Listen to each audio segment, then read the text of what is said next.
Hi, my name is Brian Caffo, and this is the lecture on residuals and residual variation in the regression class for the Coursera Data Science track. This class is co-taught with my collaborators Jeff Leake and Roger Peng, and we're all in the Department of Biostatistics at the Johns Hopkins Bloomberg School of Public Health. Okay, so we've talked about our regression model fit, but of course the model doesn't fit the data perfectly, or usually it doesn't fit the data perfectly. And we've set up our model where we're talking about additive IID. I should have IID there. Errors that are normal 0 sigma squared. So the observed outcome at data for data point I is yi, and it has an associated predictor value xi. The predicted outcome we'll call yi hat. So I don't know, you can't see it terribly well.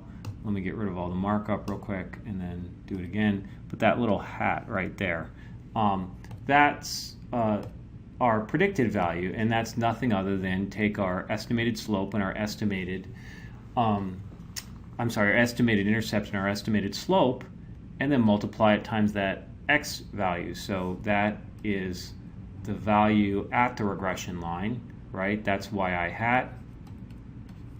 And the actual data point, that's yi. And remember, our least squares criteria minimizes the sum of the squared vertical distances between the observed data point and the fitted lines. Now, if we actually had beta naught and beta 1, and our model was true, right? Then if we were to subtract yi minus yi hat, we would actually get the actual real error. Of course, we don't have beta naught plus beta 1. We have the estimated values. So we might kind of estimate the error at that point. We might take yi minus yi hat and get something that we call ei. Right? Now notice ei is not epsilon I, right? Epsilon I is the true error that we don't get to know because we don't, and also we don't even know that the model's correct. Ei is nothing other than that distance itself. So you can think of the least squares as minimizing the sum of the squared residuals. These guys are called residuals. The least squares minimizes the sum of the squared residuals, where the minimization has some constraints on the linear form.